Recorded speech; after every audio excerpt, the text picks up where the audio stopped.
Yo, what is going on YouTube? It's your boy Dan, aka aDrive. But guys, our team builder here for the P4G. We three, the Minnesota Vikavolts, are taking on Pokemen and the new Orleans Pelippers under their coach from the NPA and the GBA. So we've got ourselves a pretty tough matchup here. John is a very, very good battler. Oftentimes will be in the playoffs in pretty much every league, and we've been in a bunch of different leagues together. We've faced off a number of different times, and if I'm not mistaken, I feel like John is one of those guys who beats me every time.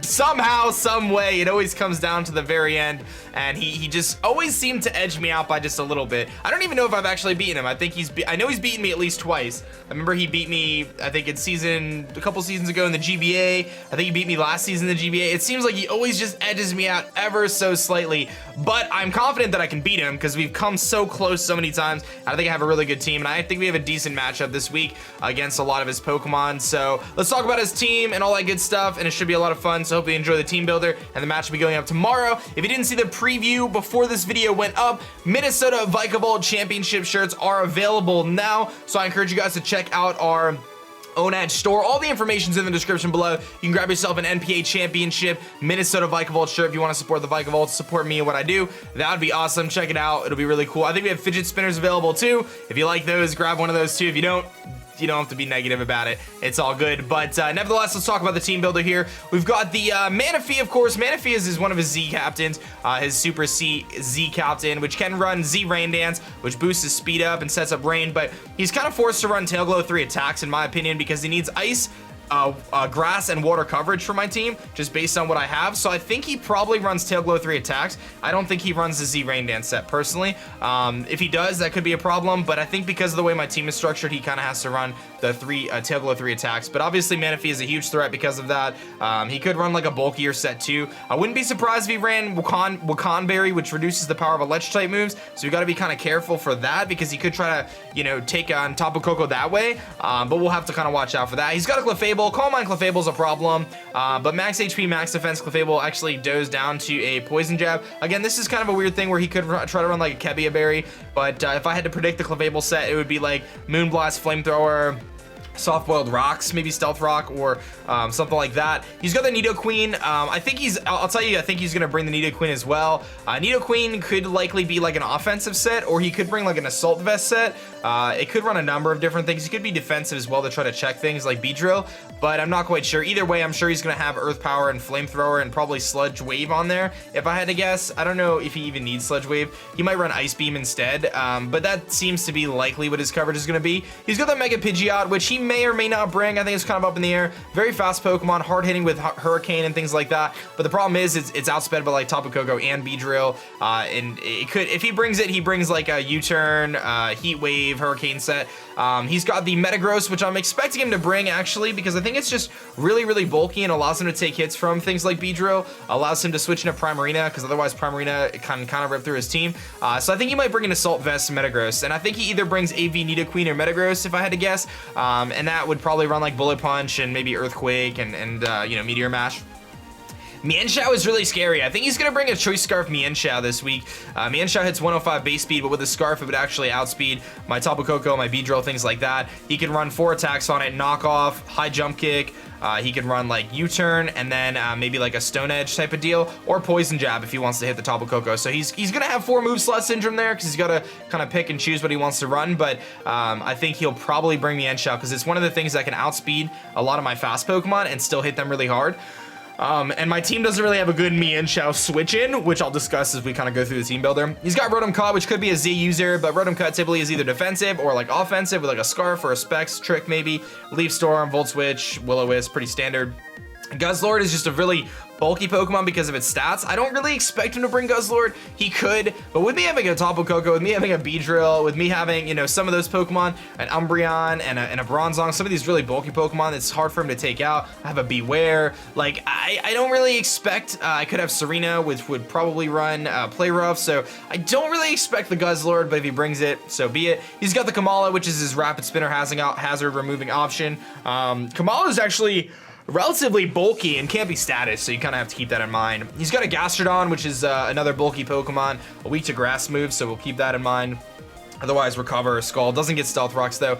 And then last but not least, he's got a Magmortar, which is a pretty hard-hitting Fire-type Pokemon with good coverage like Thunderbolt, and it can run like Grass-type moves and stuff. So, in terms of what I think he's going to bring, I think we're going to see the Manaphy, I think we're going to see the Nidoqueen and the Clefable, I think we're going to see the Metagross and the Mienshao, and then I think it's going to be a toss-up for the last slot. I think he could potentially bring Pidgeot, he could bring Guzzlord, although I think it's less likely, maybe Rotom, if he thinks pivoting is kind of his way to go. But that's kind of what I'm thinking there. So let's talk about my team, kind of what I'm bringing, why I'm bringing it, and so on and so forth. First Pokemon I'm bringing is our Tapu Koko, Blackhawk here. Timid Nature, enough speed to outspeed the Pidgeot, basically. Thunderbolt, U-turn, Nature's Madness, Hidden Power Ice. Hidden Power Ice hits the Nidoqueen relatively well. Hits it for like 30-40% chip damage. Nature's Madness is great because it allows me to hit the Nidoqueen, bring it down to half, and allow it to be a lot easier to take down later. And Nature's Madness also helps against things like Clefable.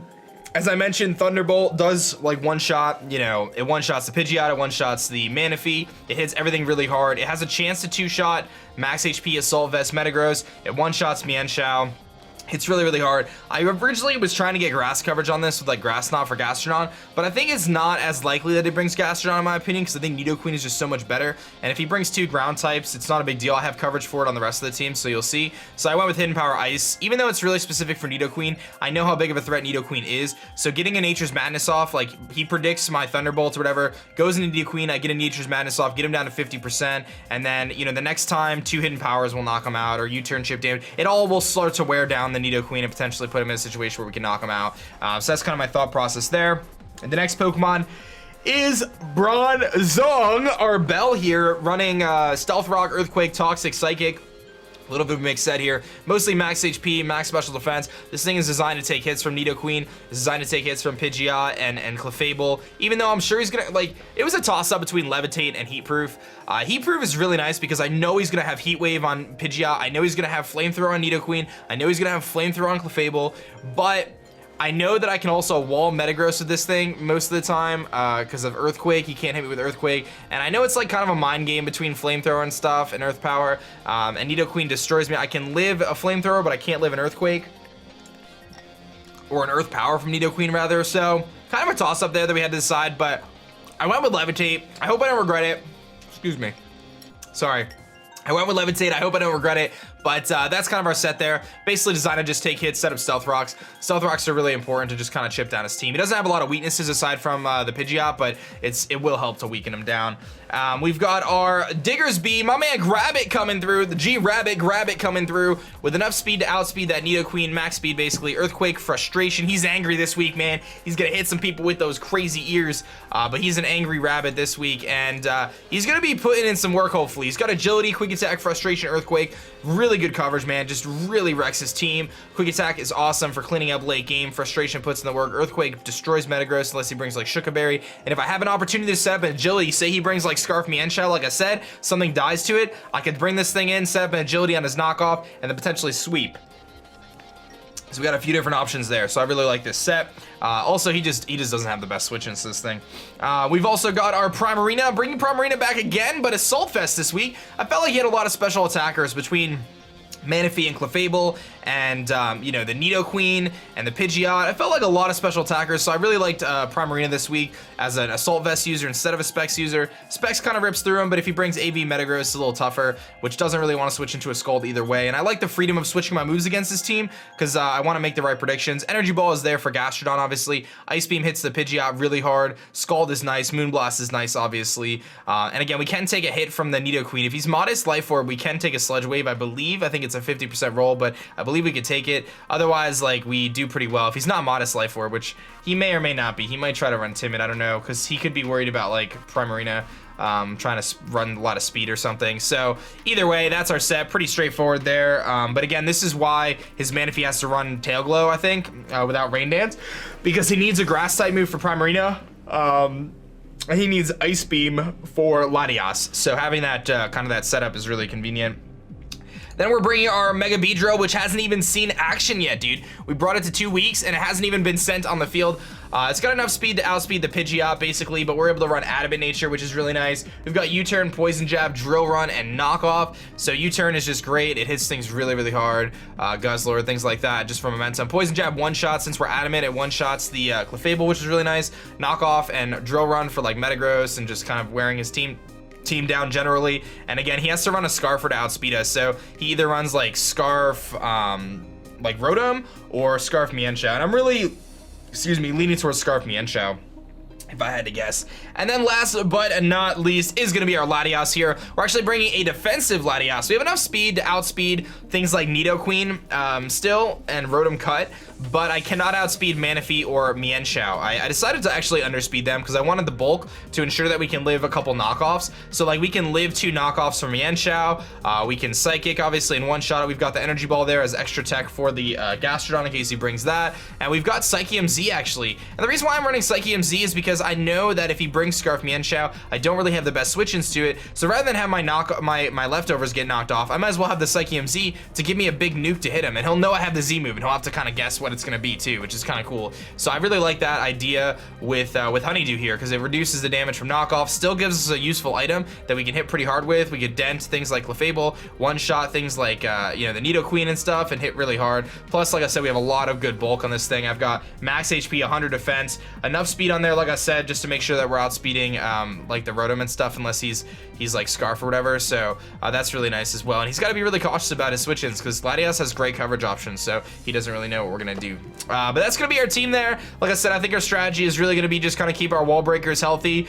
You know, I gotta really scout out some sets, find out what that Manaphy is, and just decide. You know, I think like things like Metagross are gonna be tough to break down, but I think I can handle it. We don't really have the best defensive options this week, but I have a lot of offense. And I think with Latias and Bronzong together, they form a pretty solid defensive core. And then, you know, kind of working nicely with, you know, with Primarina there as well with the Assault Vest. So some pretty good stuff there. Again, like I said, one thing I'm still torn on is Heat Proof versus Levitate, but I think Levitate is the way to go, even though I know he's going to have fire coverage. I can predict the fire moves going to Latias, and Latias will be in a decent shape against a lot of his team. So we have that going for us, and Primarina obviously can take the fire moves too because of its Assault Vest. So I can predict those fire moves, go right out into Primarina, obviously take those hits with the Assault Vest, then fire back a super effective hit pretty well. So that's our matchup, guys. I hope you're excited. Definitely check out the NPA Championship shirts. Hope you guys enjoy this team builder. Thanks for watching, guys. My name is Dan. I also go by aDrive, and I'm gonna catch you guys next time.